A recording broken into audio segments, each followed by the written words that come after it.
Bueno, pues voy a presentarles a mis invitados. Se encuentra con nosotros Omar López Montenegro, director de la Fundación. Muchísimas gracias por estar con nosotros en el día de hoy. También está Omar Ruiz Urquiola. El régimen le negó su regreso a Cuba, ya saben ustedes la historia, y además ahora pues su hermano está haciendo una huelga de hambre. Vamos a hablar con ella también a lo largo de nuestro programa. Pero quisiera comenzar con Omar, porque obviamente yo decía que esa foto que estamos viendo en pantalla, esa foto de familia, deja muy poquito a la imaginación.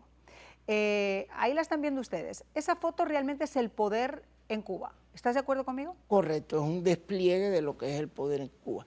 Y es significativo también el hecho porque los que aparecen en primera línea son los representantes del poder. La familia tiene que estar en un segundo plano.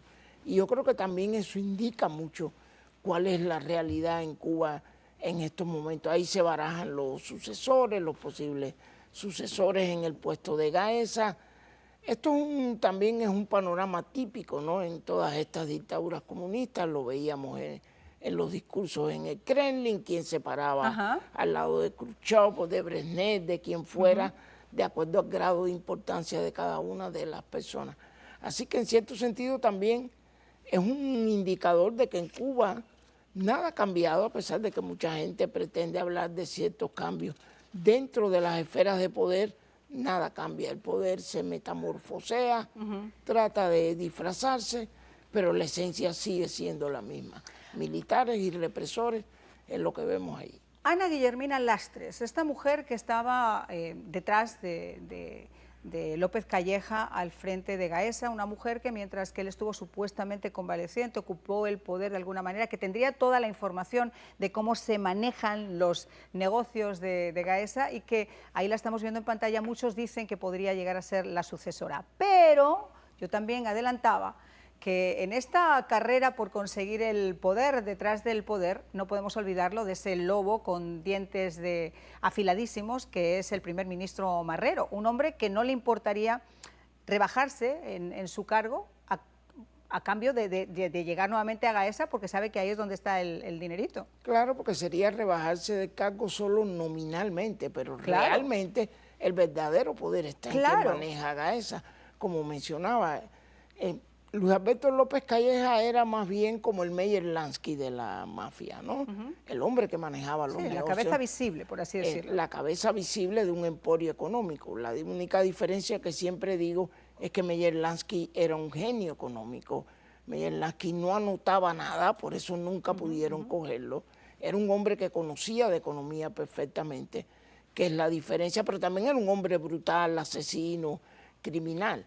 Entonces también hace falta un hombre fuerte en ese puesto y tal vez opten por una fórmula de dos personas, Ana Guillermina como la cabeza visible, alguien en un segundo plano manejando los temas, digamos, más fuertes o que requieran una mano más dura. Pero Manuel Marrero es un candidato, Alejandro Castro Espín es otro candidato, otro hombre de mano fuerte, dura, un enforcer, como se dice en el lenguaje del crimen organizado. Ahora, ellos han tenido que salir, porque obviamente las especulaciones eran muchas, a decir en el diario Granma que el que no va a tomar el control de Gaesa es Alejandro, el hijo de Raúl, que muchos pensaban que quizá por su perfil podía ser quien tomara esa continuidad. Ellos muchas veces han dicho digo y donde dije digo Diego, ¿no? Y esto también puede ser un intento de calmar ánimos y enviar un mensaje a todas estas personas que aparecen en la foto de que no se preocupen, tal vez un intento de calmar ánimos, porque evidentemente la desaparición de una persona como Luis Alberto López Calleja empieza a crear fricciones y elucubraciones. Primero empieza a crear una sospecha de qué le pasaba y si realmente, como yo decía, le han acelerado la subida, la ascensión a los cielos o el hombre ha sido una cuestión del destino. O que entonces si ocupo ese puesto me puede pasar a mí. Pero también empiezan a empujar a ver quién quiere llegar al poder. Algo muy similar que hacía, por ejemplo, el PRI en México. Cuando llegaba el término de un presidente, una serie de personas se empezaban a empujar los unos a otros, a ver quién iba a ser escogido por el famoso dedazo. Y este es un dedazo, pero un dedazo de tipo económico, pero que tiene un poder extraordinario dentro de la realidad cubana. Ahora, fíjate que la situación, y estábamos hablando antes en la radio, realmente ya, si de por sí ha sido prácticamente sostenible. En estos momentos ya es absolutamente insostenible.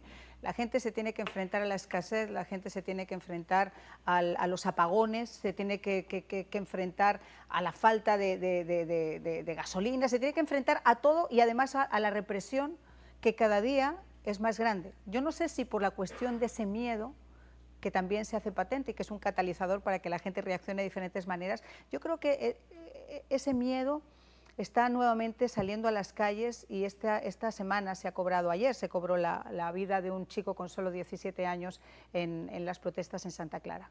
Deplorable, pero yo diría también que la población cubana está siendo empujada a escoger entre dos miedos. El miedo ante el régimen, la represión, lo que puede suceder, y hay un problema más serio que es el miedo a la supervivencia. Claro. Voy a sobrevivir, mis hijos van a sobrevivir. Hemos visto muchos casos de madres yendo a estaciones de policía. Me llama la atención también que escogen estos lugares, centros de poder, de imagen de poder del régimen, ¿no? Y pidiendo comida de la que comen ustedes. Hemos visto madres en diferentes lugares, hemos visto padres. Así que yo creo que este miedo, que es mucho mayor, el de no ser capaz de sobrevivir, supera el miedo de la represión, que como quiera que sea. Mira, ahí estamos viendo, perdona que te interrumpa, esa imagen de una vez que estaba de más herido, o sea que ya le habían pegado un tiro. Ese individuo que está ahí, esa especie de chihuahua con uniforme de Doberman, le pone el pie encima de la cabeza y sigue golpeándolo. Estos son esos valientes a los que yo me refiero, que seguramente si estuviera solo en el barrio de su casa no se atrevería ni a toser. Sin lugar a dudas. Y cuando está solo me imagino que no es tan valiente o tan guapo como decimos en Cuba. Pero esto también es un indicador, ¿no? Ese nivel de represión descarnada visible. En Cuba siempre hubo represión, pero eran esporádicos los casos donde se veían cosas como esta en la calle. El régimen y todo el sistema está retrocediendo tal vez a un sistema tipo medieval, el sistema eléctrico está colapsando, no hay comida, la represión cada vez es más descarnada. Esto, como quiera que sea, no tiene mucha cabida en el mundo moderno y en la mentalidad de la gente. La gente en Cuba tiene dos alternativas, o se va o se rebela. Pero todo el mundo no se puede ir, todo el mundo no tiene dinero para irse. Y déjame decirte algo, ya se acabó la cantaleta de que esto es por el embargo, que esto es por los Estados Unidos, porque precisamente sobre ese colapso del sistema hidroeléctrico, el régimen ha desaprovechado importantísimas inversiones y acuerdos con diferentes países. Más adelante voy a decir dos de ellos con además un dineral encima de la mesa. Y no lo hizo no por el embargo, lo hizo porque no tienen gestión, no saben cómo hacerlo. Yo les decía antes de la pausa que no se puede culpar solamente al embargo de su real estupidez, de su mala gestión, de la falta de hacer bien las cosas. Y para darles datos concretos, en el 2014 se anunció y se firmó en el año 2016 un acuerdo con Interrao de Rusia, 1.300 millones de euros para la construcción de 4 unidades de 200 megavatios cada una, por un total de 800 megavatios. 3 eran para La Habana del Este y 1 para Mariel. La pregunta a día de hoy es ¿qué ha pasado con ese acuerdo que se firmó en el 2016 con Interrao? ¿Dónde está ese dinero? También les voy a comentar que hubo una planta, un proyecto de 140 millones de dólares con inversiones de una compañía inglesa y Azcuba para construir la planta de biomasa en el centro Ciro Redondo. La planta se terminó en diciembre, estaba lista para operar en el 2021. ¿Qué ha pasado con esa planta después de esas inversiones millonarias? Algo realmente está fallando y no pueden seguir poniendo el dedo donde no... No, y además la gente no cree esas historias ya, ni cree esos cuentos en el banco. Yo creo que eso tiene mucho que ver con la corrupción, se firman acuerdos, se entregan partidas de dinero que desaparecen y no conducen a nada. El caso de la planta de biomasa sí es extremadamente significativo porque estaba lista para operar claro, por supuesto. En el mes de diciembre. ¿Dónde está el dinero para operarla? Porque... Ay, que se lo pregunten a todos esos que estaban seguramente ahí en las primeras filas con el finado. Pero vamos a pasar, Omar, con Omara Ruiz Urquiola. Ustedes saben que a Omara el régimen le negó su regreso a Cuba. Ella había venido para un tratamiento de un cáncer que padece y hoy su hermano, Ariel Ruiz Urquiola, se ha declarado en huelga de hambre y de sed frente al Palacio Wilson, en la sede de la Oficina de la Alta Comisionada de las Naciones Unidas para los Derechos Humanos en la ciudad de Ginebra. Cuéntanos un poquito qué está pasando. Muchas gracias por la invitación. Bueno, fue ayer lunes, Ariel fue a entregó una carta dirigida a los 5 relatores especiales del Alto Comisionado de Derechos Humanos para que se pronuncien respecto a todas las violaciones que han perpetrado contra nosotros, contra nuestra familia, contra nuestras propiedades, porque ya lleva alrededor de 2 años y pico, probablemente 3, esperando un pronunciamiento de las Naciones Unidas y eso no ha ocurrido. La última violación fue la impedimenta de mi regreso a Cuba, absolutamente una aberración desde el punto de vista legal, incluso a partir de las leyes de Cuba, a partir de las leyes que están imperando. Ya eso fue demasiado, demasiado. Nos han embestido usando al sistema de salud pública, nos han embestido usando al Ministerio de Educación Superior. Ambos éramos profesores universitarios, primero Ariel y después yo. Después yo fuimos sacados del sistema de enseñanza superior. O sea, ha sido demasiado y nosotros nos ponemos a pensar, ¿no?, en los tremendos niveles de indefensión. Ariel, yo no estoy de acuerdo con su decisión, nunca lo he estado, pero es su decisión y no me queda otra alternativa que apoyarlo. Y Ariel decidió entonces pedir un pronunciamiento. Lo que él está pidiendo es un pronunciamiento de los relatores especiales del Alto Comisionado de Naciones Unidas. El tema, Omara, es que cuando uno lleva 63 años siendo testigo de lo que ocurre en Cuba y de cuánta gente ha puesto su vida incluso en esas huelgas de hambre para que se trate de hacer un cambio. Cuando alguien ve a tu hermano, por ejemplo, en Bruselas, en la sede de la Unión Europea, por ejemplo, y ve a toda esa gente que reacciona como si fuera un cóctel molotov cuando ocurre un 11 de julio, pero el día 12 y el 14 y el 16 de los meses siguientes no hace absolutamente nada. Yo me imagino que como familiar eso tiene que escocer adentro, ¿no? Es tremendo porque incluso, o sea, no hay que llegar ni siquiera al Parlamento Europeo o a las Naciones Unidas. Yo llevo ya 1 año y pico en este país y he visto justamente de esta administración el pronunciamiento externo, epidérmico, acerca de la realidad de Cuba. Sin embargo, vienen los pronunciamientos y a la par, entonces establecen relaciones comerciales, relaciones nada transparentes con empresas que están radicadas, que son empresas norteamericanas y que pueden estar radicadas en Cuba, que de hecho están radicadas en Cuba.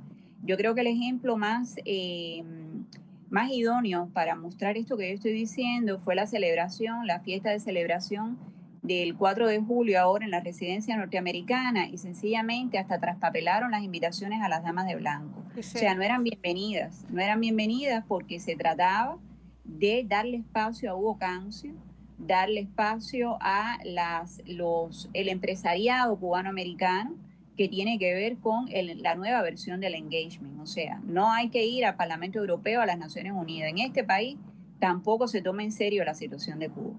No, claro que no, además son quienes dialogan con el régimen. Pero otra de las cosas que te quería comentar, tu madre está en Cuba y tu madre es una persona mayor.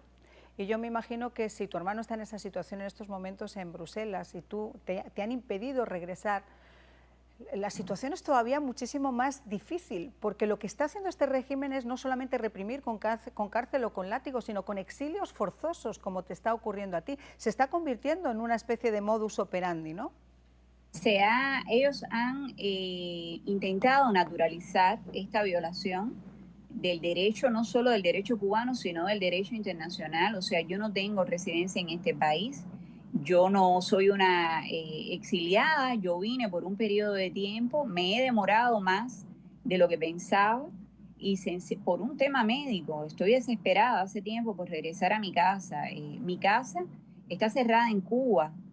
Mi casa, la que es de mi propiedad, la casa de mi hermano es donde está mi mamá en este momento que tiene 75 años, que se está haciendo cargo de todo de una manera súper eficiente. Es increíble lo que la finca ha crecido, ha avanzado, pero nosotros estamos todavía, mi mamá y yo, en shock. O sea, de lo que nosotras hablábamos era del regreso, mi prima esperándome en el aeropuerto, cómo iba a hacer el viaje hacia la finca. Esto sencillamente es una aberración, solamente puede salir de mentes que están absolutamente enfermas porque no hay forma de sostener algo como esto. Y dime una cosa, Omar, yo me imagino que como director de la Fundación de Derechos Humanos Cubanoamericana, uno se plantea también hasta qué punto se está colaborando con este régimen. El hecho de que una aerolínea, por ejemplo, no quiera subir a un ciudadano para que regrese a su país.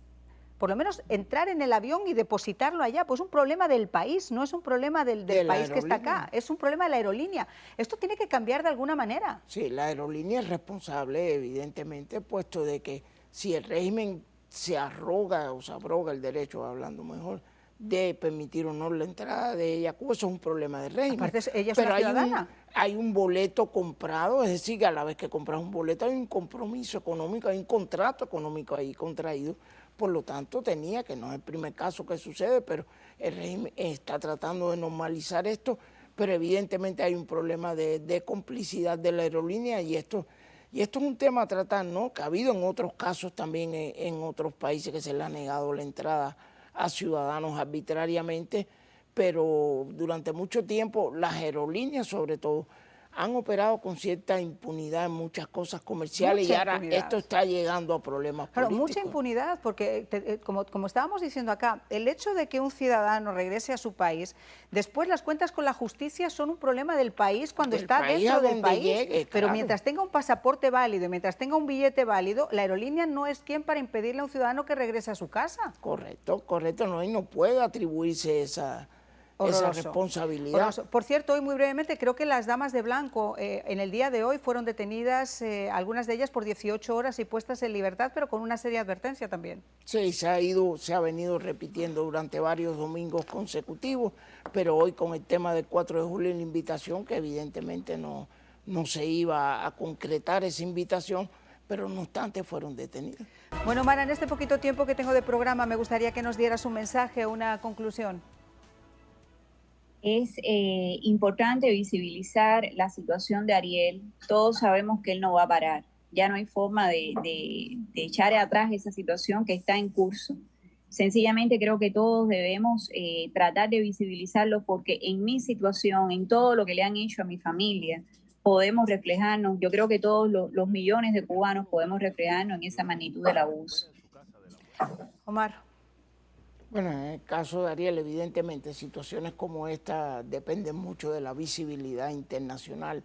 En el otro tema que estábamos hablando, que es el tema de los cambios en Cuba y la movida en el poder, en realidad no importa ya a estas alturas de juego quién sustituye a López Calleja, lo que importa es lo que estábamos hablando. El pueblo está cansado, la situación es insostenible y evidentemente lo que sucedió el 11 de julio va a volver a suceder en cualquier fecha, en cualquier momento, pero va a volver a suceder.